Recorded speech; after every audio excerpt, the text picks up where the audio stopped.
MAFS Final Vows, Part 3, Jacqui and Ryan, aka the most iconic final vows in MAFS history. But before we get into it, it is my goal to reach 150,000 followers before this season of MAFS is over. So it would mean so much to me if you hit that follow button, and I promise this review alone will be worth it. So Ryan's wearing a Hawaiian shirt, looking at the photo wall of him and Jacqui, reminiscing, looking at the shrine. It's like I can be teleported back to each moment. I loved it when we twirled. I feel like I might tear up. But before they parted ways, they got one look back at their time together. We saw Jacqui on her wedding day, reading her resume. We saw Ryan lying about his amazing qualities as a partner. But then we saw a montage of their relationship horrors. Ryan dropping Jacqui, Jacqui shivering cold as Ryan cozied up in his jacket, Jacqui crying at least 1,000,000 billion times. If it wasn't obvious, if I'm wearing this, I'm Jacqui. I just have this gut feeling that maybe there's something wrong with our relationship. No shit. The couple then split and we saw Ryan playing with his sword like an apprentice warrior, contemplating his relationship. I miss Jacqui already. Coming back to Manly, I don't miss Ryan at all. Nothing is missing. I'm happier alone. I'm sitting alone in my castle, but I feel more accepted by Jacqui. I think she sees me as husband material. Ryan is not a good husband.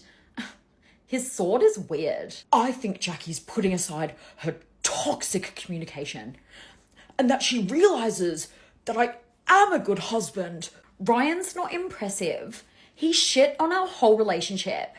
I have some really funny lines that are really iconic, and I can't wait to talk without being interrupted. Ryan decided to get some perspective from his friend Carla and her dealer boyfriend. The dealer said, "So how are you, mate?" I feel really good.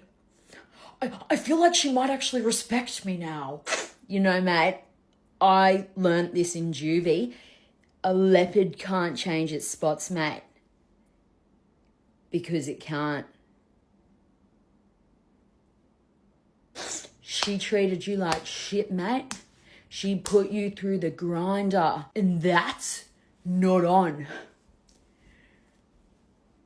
I got other shit for that, you know what I'm saying? Then came the final vows. As I write these final vows, I stand before you, your husband, your partner, your man. We were wild, free, and strange as hell. But when I moved in with you, I thought, who is this high-maintenance nightmare? I was patient with you, even when you asked me for the 100th time, "Ryan, what do you think of this dress?" But I like your hair. Oh, and our sexy time.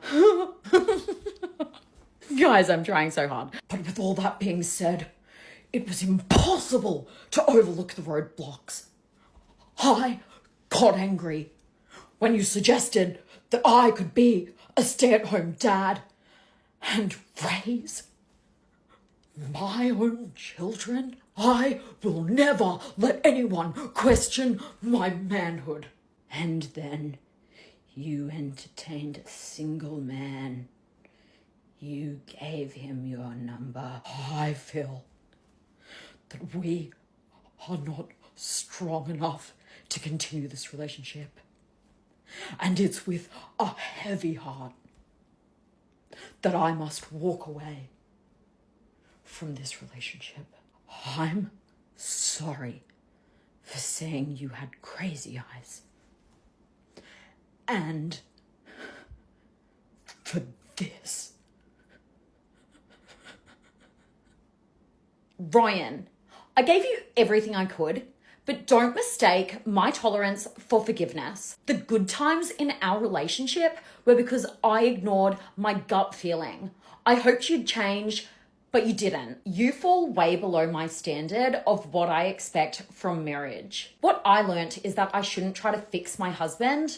He should do the work himself. I'm not a rehabilitation centre. Don't talk over me. The way you control the animals and people that you love scares me. That is my dog. You planned a gang attack on me. It's not me. Your pride is the problem. I am not the problem. No, your pride is the problem. You're not perfect. It's not the 1920s anymore. I want to be a wife to a husband, not a wife to a man. Ryan, in a world of red flags, you are the red carpet. While I love the fact your big biceps throw me around, they'll never be the reason I get pregnant. Pig on with you, you awful woman. Pot calling kettle black. You're not a rehabilitation centre. I wouldn't send my dog to you. I have freedom now.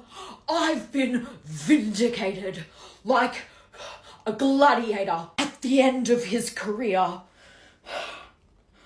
I've done enough war, enough battle. I'm free. Woohoo! He was not happy I walked away. His pride was triggered. I wouldn't have done it any other way. I feel like my person is out there and I might find him sooner than you expect. I feel sorry for the next man who comes along to you unless he makes 10 million a year. She's not going to be happy and she's going to try and mold him and manipulate him like she did me. We then saw Clint roll in with his Porsche, who easily makes like 10 mil a year, to pick up Jacqui and whisk her off to Tasmania. If you love my reviews, hit that follow button and let's do this at the reunion. Can't wait.